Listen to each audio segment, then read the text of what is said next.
Hello' everyone, কি খবৰ আপোনালোকৰ? সকলো নিশ্চয় ভালেই আছে। মই মোৰ অকণমানি ভ্লগটোলৈ আৰু মোৰ চেনেলটোলৈ আপোনালোক সকলোকে স্বাগতম জনাইছোঁ। আজি বতৰো ইমানো ভাল নহয়, যিহেতু কিনো কৰিম ভাবি জেতুকা গছজোপাৰ পৰাই দুটামান সৰুকৈ ডাল কাটি আনিলোঁ। যিহেতু জেতুকাজোপা এতিয়া বৰ্তমান বৰষুণৰ বতৰ, বৰষুণ পৰি আছে, বৰ পাতবোৰ কুমলীয়াও নহয় বুঢ়াও নহয়, মানে গম পাইছেই নহয়। আজি মই জেতুকা অকণমান লৈ লওঁ। এতিয়া পাতবোৰ ছিঙি আছোঁ, মানে বৰ কুমলীয়াও পাত নহয়, যিহেতু ভালকৈ মাজেদি চাই ছিঙিবলগীয়া হৈছে। মানে অলপ বুঢ়া, অলপ পোকে খোৱা টাইপ পাতো আছে। বৰষুণ পৰি পাত, মানে পাতবিলাক অলপ মৰি যোৱা টাইপো হৈছে। এতিয়া ধুনীয়াকৈ পাতকেইটা অকণমান ছিঙি ল'ম, ভাল চাই কুমলীয়া আগ কেইটামান চাই ছিঙি ল'ম। আৱতৰ জেতুকাজোপা বুলি আকৌ দেই, মানে নোলোৱাকৈ নাথাকিব বা মানে মাজে মাজে লৈ থাকিব, যিহেতু জেতুকা ছালৰ বা নখৰ বা চুলিৰ কাৰণে বহুত ভাল। মই বাৰু আজি নখৰ কাৰণে ল'ম দেই, মোৰ নখৰ অলপমান মানে প্ৰব্লেম হৈছে, গতিকে নখৰ কাৰণেই লওঁ। এতিয়া মোৰ জেতুকা পাতখিনি ছিঙি হৈয়ে গৈছে। ভাবিলোঁ এইখিনিয়ে হৈ যাব, কিন্তু এই দুডালনো অকলশৰীয়া কৰি কিনো কৰিম, লগতে এই দুডালৰ পাতখিনিও ছিঙিয়েই পেলালোঁ।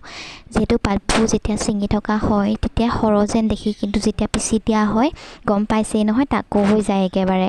গতিকে উপায় নাই, গোটেই ডালকেইটা ছিঙি পেলালোঁ। এয়া মাজে মাজে পাত অলপ এৰিছোঁ বাৰু, বৰ ভালো নহয়। ভাল চাইখিনি ছিঙিলোৱে বাৰু।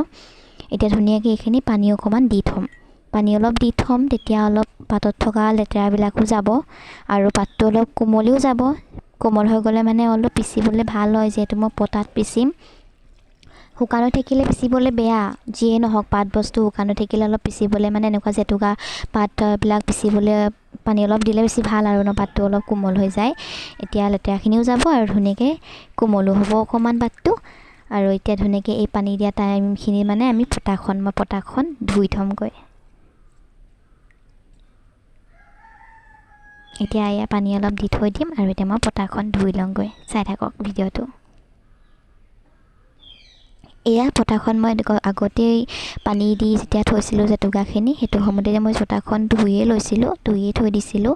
এতিয়া পটাতে অলপ জেতুকা লৈছোঁ আৰু পিচিছোঁ। এয়া টাইম অলপ লাগিব বাৰু, সম্পূৰ্ণকৈ দেখাব নোৱাৰিম। চাওকচোন কিমান ধুনীয়াকৈ কোমল হোৱাৰ কাৰণে কিমান ধুনীয়াকৈ পিচ খাইছে। মানে অলপ পানী দি থৈ দিলে পাতটো অলপ ভেজি যায় আৰু পিচিবলৈও ভাল হয়। এয়া চাই থাকক ভিডিঅ'টো। এইখিনি চাওক, পিচি হৈ গ'ল। পাতটো যিমান সৰহ দেখিছিলোঁ ন, মানে যিমানখিনি যেন পাত বহুত যেন হৈছে, ছিঙোতে দেখিছিলোঁ বহুত পাত হ'ব যেন, কিন্তু এতিয়া এয়া পিচিলোঁ, দেখিছেনে নাই, অকণমানেই হ'লগৈ। বৰ বেছিকৈ ভালকৈ পিচ নাই খোৱা বাৰু দেই, পতাতে যিহেতু মই পিচিছোঁ। বৰ বেছি যত্নও কৰা নাই বাৰু, বৰ বেছি গুৰি কৰিবৰ কাৰণে, যিটো ভৰিৰ নখত বা হাতৰ নখতেই ল'ম। এই চাওকচোন কিমান ৰস ওলাইছে, কিমান মানে অলপ বহাগ বিহুতেই প্ৰায় লোৱা হয় ন আমাৰ জেতুকা, কিন্তু এতিয়া আৱতৰত জেতুকা অলপ লৈছোঁ, তাকো নিজৰ স্বাৰ্থৰ কাৰণে। চাওকচোন প্ৰব্লেমৰ কাৰণে লৈছোঁ। আপোনালোকেও লৈ থাকিবচোন মাজে মাজে, বহুত ভাল। ছালৰ হওক, চুলিৰ হওক, ভৰিৰ নখৰ চুকীয়া প্ৰব্লেম হওক বা ভৰি ফটা হওক, বহুত কামত জেতুকাখিনি ভাল। ল'বচোন মাজে মাজে। বতৰীয়া বুলি কোনো কথা নাই দেই, যেতিয়া আপোনালোকৰ সময় হয় তেতিয়াই কেতিয়াবা মাজে মাজে প্ৰায় ল'বই মানে।